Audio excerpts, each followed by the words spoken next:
anak mudanya sudah, ulama bekerja sama. Bagaimana dengan beruang? Apa beruang nih Pak Ustadz? Orang yang punya uang. Gak sopan Pak Ustadz beruang, maka binatang-binatang tersebut berduit. La yabitu sab'anan. Tidak boleh ada orang beriman tidur dalam keadaan perut kenyang, wajaruhu ila jambihi ja'i'un, tetangganya kelaparan. Tetangga di sebelah rumah kelaparan, belum makan, lapar, dia sibuk dengan tahajudnya. Allahu Akbar. Bismillahirrahmanirrahim. Wadduha wal-laili idza saja. Tetangga sebelah rumah kelaparan, laisa bil mu'min, tidak diakui imannya. Alhamdulillah. Apakah di lingkungan kita sudah ada yang peduli kepada anak yatim, fakir, miskin dan du'afa?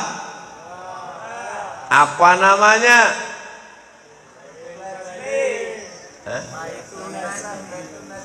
Baitun Najmi. Bait rumah, Najmi bintang. Baitun Najmi rumahnya para bintang. Bintang surga maksudnya. Inilah bintang yang turun dari surga ke lingkungan masjid. Ustadz kadang ceramah, mari kita bersedekah, santuni anak yatim, bantu fakir miskin, jangan sampai ada yang nggak makan. Jamaah nanya, kami nyalurkannya kemana? Fakir miskin yang mau kami santuni kemana? Sudah ada alamatnya, jangan salah alamat. Salurkan ke nomor rekening berikut ini. Pastikan sampai, jangan lupa kontak person. Anak yatim disantuni. Insya Allah masyarakat sekitar masjid ini sudah selamat dari pendusta agama. Ara'aital ladzi yukadzibu biddin. Tahukah kamu siapa itu pendusta agama? Fadzalikal ladzi yad'ul yatim. Itulah mereka yang membiarkan anak yatim. Wala yahuddu ala ta'amil miskin. Mereka tidak peduli kepada makanan fakir miskin. Maka Bapak Ibu yang hari ini rezekinya diberikan Allah, jangan tunda-tunda. Kamu kenapa belum sedekah? Anak saya masih sekolah. Nanti kalau tamat sekolah. Kamu kenapa nggak sedekah? Anak saya sekarang udah nggak sekolah tapi kuliah, biayanya makin besar. Anak kamu kan sudah tamat kuliah, kenapa nggak sedekah? Untuk biaya nikah. Anak kamu kan udah nikah, kenapa nggak sedekah? Cucu mau lahir. Kalau ditunggu tenang, kalau ditunggu lapang, sampai mati kita tidak akan bersedekah. Betul? Mau sampai kapan? Manusia ini kebutuhannya ada terus. Manusia ini akan kurang. Nantilah Pak Ustadz, saya sedekah kalau udah tua. Kalau udah tua itu kebutuhan sudah nggak banyak lagi. Siapa bilang orang tua kebutuhannya nggak banyak? Makin banyak kebutuhan. Mau beli pampers, Mau masuk check up, medical check up rumah sakit, macam-macam datang. Diabetes, jantung koroner, asam urat, asam lambung, asam jeruk, macam-macam cara uang keluar berdatangan. Maka sempat-sempatkanlah bersedekah. Sambil masak nasi, masukkan beras ke rice cooker, ambil 1 genggam, masukkan ke kresek. Pagi 1 genggam, siang 1 genggam, malam 1 genggam, 10 hari 30 genggam, 30 hari 90 genggam. Maka sudah ada 1, antarkan.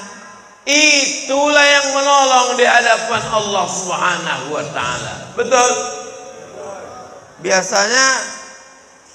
Biasa kalau udah cerita duit itu biasanya ada kotak disebarkan kepada jamaah. Tapi nampaknya nggak punya kotak. Kenapa? Karena dia langsung SNS banking. Jangan sampai ibu punya gelang emas, rantai emas, anting emas, cincin emas, emasnya banyak, ada uang gaji 13, uang tunjang, uang sipak, uang sikut, uang sundul, uang tanduk.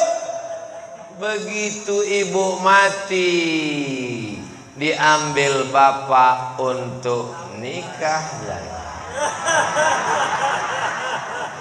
Saya bukan provokator, saya bukan nakut-nakuti ibu, cuman sekedar jangan gara-gara tausiah ini nanti bapak pulang kelahi sama ibu.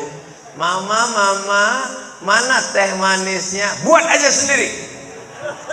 Ternyata papa selama ini memperhatikan cincinku seperti yang dibilang Ustadz tadi. Saya tidak mau Abdul Somad datang merusak persatuan umat. Saya cuma mau ngasih tahu ibu, waspadalah. Serahkan segera. Itulah yang akan menolong ibu di jalan Allah Subhanahu wa ta'ala. Kenapa Ustadz cerita uang ke ibu? Memang yang kerja ini bapak. Pergi pagi pulang petang, kaki jadi kepala, kepala jadi kaki, tidak kenal lelah, bahkan tidak makan karena sibuk cari makan. Tapi yang megang uangnya ngaku. Oleh sebab itu, maka ibu-ibu bantu anak yatim fakir miskin, bapak-bapak selamatkan janda-janda yang tua-tua. Maksudnya kasih sekolah anaknya, makan. Inilah mereka ini pantang dipancing, Bu. Bapak Ibu yang dimuliakan Allah Subhanahu wa ta'ala, kalau ini kita lakukan, insya Allah da'u mardakum bis sadaqah, obati orang yang sakit di antara kalian dengan sedekah. Percaya enggak? Terserah. Yang enggak percaya enggak apa-apa. Berarti dia mendustakan Nabi Muhammad sallallahu alaihi wasallam. Ke rumah sakit sudah, alternatif sudah, totok tulang sudah, pakai paku payung, pakai jarum akupunktur sudah. Ada satu yang belum kau lakukan, berobat dengan cara sodako. Saya sakit nih Pak Ustadz. Sakit apa? Sakit jantung Pak Ustadz. Belum sembuh-sembuh. Udah sodako, tiap hari sodako, nggak sembuh juga. Berapa? 2.000 yang nggak seimbang sama penyakit jantung. 2.000 itu kalau kena panu, kurap, sakit jantung 2.000. Apa yang dimuliakan Allah Subhanahu wa ta'ala, Lalu bagaimana dengan Isra Mi'raj? Subhanalladzi asra bi'abdihi laila minal masjidil haram ilal masjidil aqsa alladzi barakna haulah linuriyahu min. Kami ingin menunjukkan tanda-tanda kebesaran Kami. Di antara tanda yang dilihat oleh Rasulullah Sallallahu Alaihi Wasallam adalah ada orang yang memanen, tanamannya dipotong, tumbuh lagi. Kalau kelapa diambil, nunggu sekian bulan. Kalau jagung diambil, nunggu sekian hari. Kalau sawit diambil, 10 hari baru bisa panen. Kalau padi diambil, panennya paling cepat setahun 2 kali. Tapi ini aneh, dipotong tumbuh lagi, dituai tumbuh lagi, dipanen tumbuh lagi. Nabi bertanya kepada Jibril alaihissalam, ya Jibril, ya apa ini? Kenapa tanamannya dipanen tumbuh lagi, dipanen tumbuh lagi, dipanen tumbuh lagi, dipotong tumbuh lagi? Kata Jibril alaihissalam, itulah orang yang bersedekah tidak putus. Siapa yang mewakafkan tanah, saya tidak tahu. Tapi pahala kita selama sholat iktikaf di masjid mengalir ke makamnya sampai hari kiamat. Siapa yang mewakafkan tanah untuk pesantren tahfiz Quran mengalir sampai hari kiamat.